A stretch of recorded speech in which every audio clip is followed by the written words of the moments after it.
Ngopek pari hari kedua, alhamdulillah panas. Assalamualaikum bolo. Dino iki aku ngapek pari meneh, tapi sebelumnya ini sing kemarin oleh wingi arep tak ungsung saiki, mergo wingi wis kelemesen arep ngungsung urung sida. Nah, saiki aku nembe arep tak ungsung mergo ijeh isuk ya.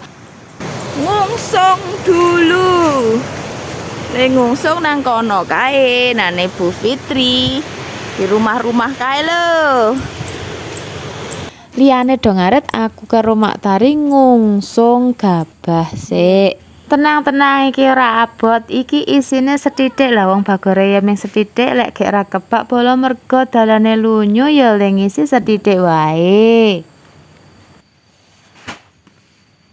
Iki mau gabahe enek 6 bagor, dadine aku ngusung 3 lek Tari ya 3. Rampung. Rampung. Sing wingi rampung. Hati-hati le. Engko meneh, sian. Sesuk meneh. Le ngungsung wis rampung lagi aku nyandak arit terus arep yo ngarit pari to kaya liyane iki, liyane lekas ngapeki. Aku yo melu yo.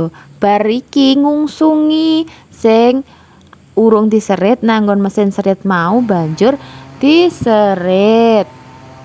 Iki lho bolo sawah kene iki undak-undakan. Kayak undak-undakan. Terasering tapi yo urung patek dhuwur banget kaya sing sebelah kono. Nah, mosok ngene kon nggo mesin kombi. Piye le carane mesine kombi? Arep muter galengane ming cilik-cilik. Jeblok. Iki lho. Sakmene. Ngurepke mesin diesel. Tutorialnya ngerumpi. Tutorialnya ini ditarik, tapi sebelumnya ini di onin ya, posisi on. Di situ ada posisi on, terus ditarik sininya.